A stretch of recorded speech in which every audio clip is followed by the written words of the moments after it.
నమస్తే, welcome to our voice. నేను journalist నవత. జాతీయవాదాన్ని, సనాతన ధర్మాన్ని దేశానికి రెండు కండ్లుగా భావిస్తే మాతో కలిసి మీరు నినదించండి, మాకు తోడుగా నిలవండి. కింద కనిపిస్తున్న అకౌంట్ డీటెయిల్స్ కి, ఫోన్ పేకి, గూగుల్ పేకి ఆర్థికంగా చేయూతనందిస్తూ మాకు అండగా నిలవండి. ఆర్థికంగా మీ చేయూత మాకెంతో అవసరం. మొత్తానికి లండన్కి సంబంధించి మత మార్పిడుల విషయంలో కానీ లేదా ఒక వర్గానికి సంబంధించిన వాళ్ళు అక్కడ చేస్తున్న దురాఘాతాలకు సంబంధించి లండన్ ప్రభుత్వం అప్రమత్తమైనట్టుగా తెలుస్తోంది. ఇంగ్లాండ్లో ఇప్పటికైనా మేల్కోకపోతే పెను ప్రమాదం వస్తుంది అనే విషయం అవగతమైనట్టుగా తెలుస్తోంది. ఈ నేపథ్యంలో జరిగిన ఒక సంఘటన షాకింగ్కు గురి చేసింది. ఇప్పటి వరకు లండన్లో ముఖ్యంగా స్కూల్ వ్యవస్థలో ఇలాంటి నిర్ణయం ఎప్పుడు తీసుకోలే, మొట్టమొదటిసారిగా తీసుకున్నట్టుగా కూడా తెలుస్తుంది. అసలు ఏం జరిగింది అంటే, ఇంగ్లాండ్లోని పశ్చిమ లండన్ హోన్స్లో ప్రాంతంలో స్ప్రింగ్వెల్ స్కూల్ అని ఉంది. ఇందులో 3 ముస్లిం విద్యార్థులను నిన్న శుక్రవారం సస్పెండ్ చేసింది ఆ స్కూలు. ఇది ఫస్ట్ టైం 3 ముస్లిం విద్యార్థులను సస్పెండ్ చేయడం. ఎందుకంటే ఇంగ్లాండ్, ముఖ్యంగా లండన్ లాంటి ప్రాంతాలు ముస్లిం జనాభాను పెరిగిపోయి ఏం జరుగుతోంది, అక్కడ ఏమవుతుంది అన్నది వార్తాపత్రికల్లో మనం చూస్తూనే ఉన్నాము.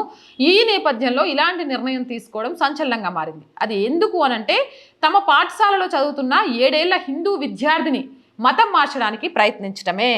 వారే వా, మతం మార్చడానికి ప్రయత్నిస్తున్నారు అని తెలియగానే స్కూల్ నుంచే సస్పెండ్ చేశారు. ఏంటి, ఏం జరిగింది, వాళ్ళు బ్రెయిన్ వాష్ ఎలా చేశారు అనేది ఈ వీడియో ద్వారా నేను మీకు పూర్తి సమాచారాన్ని అందిస్తా. స్కిప్ చేయకుండా చూడండి. ముస్లిం పిల్లలు హిందూ మిత్రుణ్ణి బ్రెయిన్ వాష్ చేసి అతని పేరు మార్చుకునేలా చేశారు. ఆ అబ్బాయి తన చేతికి కట్టుకున్న కాషాయ తాడును కత్తెరతో కత్తిరించేశారు. అతను శాకాహారి అని తెలిసి హలాల్ చేసిన మాంసాహారం తింటే బలంగా తయారవుతారని నమ్మబలికారు. అయితే ఆ విద్యార్థి తల్లిదండ్రులు తమ పిల్లాడి ప్రవర్తనలో మార్పును గమనించి ఈ విషయం బయటకు వచ్చింది. ఒకరోజు పాఠశాల నుంచి ఇంటికి వచ్చిన ఆ పిల్లవాడు ప్రవర్తించే తీరు అసాధారణంగా ఉండడంతో వారికి అనుమానం వచ్చింది. వాకప్ చేస్తే ముస్లిం స్నేహితులు అతన్ని మతం మారేలా ప్రోత్సహిస్తున్నారని అర్థమైంది. మతం మారకపోతే అతనితో మాట్లాడమని, స్నేహం కూడా చెయ్యమని బెదిరించారని తెలుస్తోంది. తల్లిదండ్రులు గమనించకపోతే మళ్ళొక జిహాద్ అక్కడ మొదలయ్యేది. నీతో ఫ్రెండ్స్ వీళ్ళంతా ఒక గుంపుగా ఉంటారు. అక్కడ కొంచెం అమాయకంగా ఉన్న ఒకరిని టార్గెట్ చేస్తారు. నువ్వు మతం మారకపోతే నీతో మాట్లాడం, నీతో ఫ్రెండ్షిప్ చెయ్యం, మేము హలాల్ చేసిన మాంసం తింటాం కాబట్టి బలంగా ఉంటావు, నువ్వు శాకాహారి కాబట్టి ఉండట్లేదు, కాషాయ తాళ్ళు కట్టుకోవద్దు అని ఒక్కొక్కటిగా బ్రెయిన్ వాష్ చేయడం మొదలుపెట్టిండ్రు. ఆ తల్లిదండ్రులు తెలివైన వాళ్ళు కాబట్టి, ఏంది వీడి ఇంటికి వచ్చి విచిత్రంగా ప్రవర్తిస్తున్నాడు అనే విషయం తెలుసుకున్నాడు కాబట్టి పెను ప్రమాదం తప్పింది. లేకపోతే 2 రోజులైనాక అమ్మ నేను నమాజ్ చేస్తున్నా, మీరు కూడా చేయండి అని చెప్పేటోళ్ళు. అప్పుడు ఏం చేసేది లేక, నా మాటకే నేను మేజర్నైనా నన్ను నువ్వు క్వశ్చన్ చేయొద్దు అంటే ఏం చేయాలో అర్థం కాక లబోదిబో అని గుండెలు బాదుకుంటూ ఉండేటోళ్ళు. ఇట్లా గుండెలు బాదుకుంటున్న తల్లిదండ్రులు చాలా మంది ఉన్నారు. కాకపోతే ఈ తల్లిదండ్రులు కొంచెం ముందుగా తేరుకున్నమ్మటే వెళ్ళి క్లాస్ టీచర్తో చెప్పిండ్రు. మొదట ఆ టీచర్ ఆ వ్యవహారాన్ని, కొత్త విషయాలు తెలుసుకోవాలని చిన్నపిల్లల కుతూహలం అంటూ కొట్టిపారేసింది. అయితే ఆ విద్యార్థి తల్లిదండ్రులు ఊరుకోలేదు.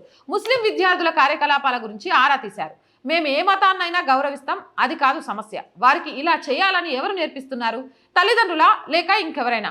దాని గురించే మా ఆందోళన అని చెబుతున్నారు. తమ పిల్లవాడి మతాన్ని మార్చడానికి ముస్లిం విద్యార్థులు ఎందుకు ప్రయత్నిస్తున్నారు అన్న సంగతి ఆందోళన కలిగిస్తుంది. రైట్, మస్తు క్వశ్చన్ వేసిండ్రు. ఈ క్వశ్చన్ని ప్రతి తల్లిదండ్రులు వేయాలి. ఎవరైనా వాళ్ళ మతాన్ని ప్రేమించాలి, పరాయి మతాన్ని గౌరవించాలి, అంతవరకు ఓకే. మా మతంలో ఇలా ఉంటుంది అలా ఉంటుంది అని తప్పులేదు చెప్పడం. కానీ మా మతాన్ని ఆచరించు అని బలవంతంగా ఎదుటి వాళ్ళ బ్రెయిన్ వాష్ చేస్తూ, లేకపోతే స్నేహం చెయ్యము అని బెదిరిస్తున్నారు అంటే ఈ పిల్లల వెనక ఎవరున్నారు? తల్లిదండ్రులు ఉన్నారా, ఇంకెవరైనా ఉన్నారా? మతం మార్చమని ఎవరు ప్రోత్సహిస్తున్నారు? ఆ ప్రోత్సహించే వాళ్ళ అసలు కారణం ఏంటి? ఇవి తెలుసుకోకపోతే ఆ కుటుంబం కాదు, దేశ వ్యవస్థకే పెను ప్రమాదం జరుగుతుంది. ఆ తల్లిదండ్రుల ఆలోచనకు వాళ్ళని అప్రిషియేట్ చేయాలి.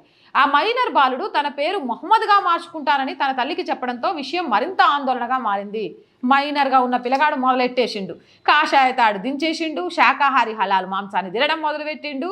ఇక నా పేరు నేను మొహమ్మద్గా మార్చుకుంటా అని డైరెక్ట్గా తల్లి దగ్గరికి వెళ్ళి చెప్పిండు. ఇంత జరుగుతున్నా కూడా ఏదో కుతూహలం అని మాట్లాడిన ఆ క్లాస్ టీచర్ మాటల వెనక ఏముందో కూడా అర్థం చేసుకోవాలి.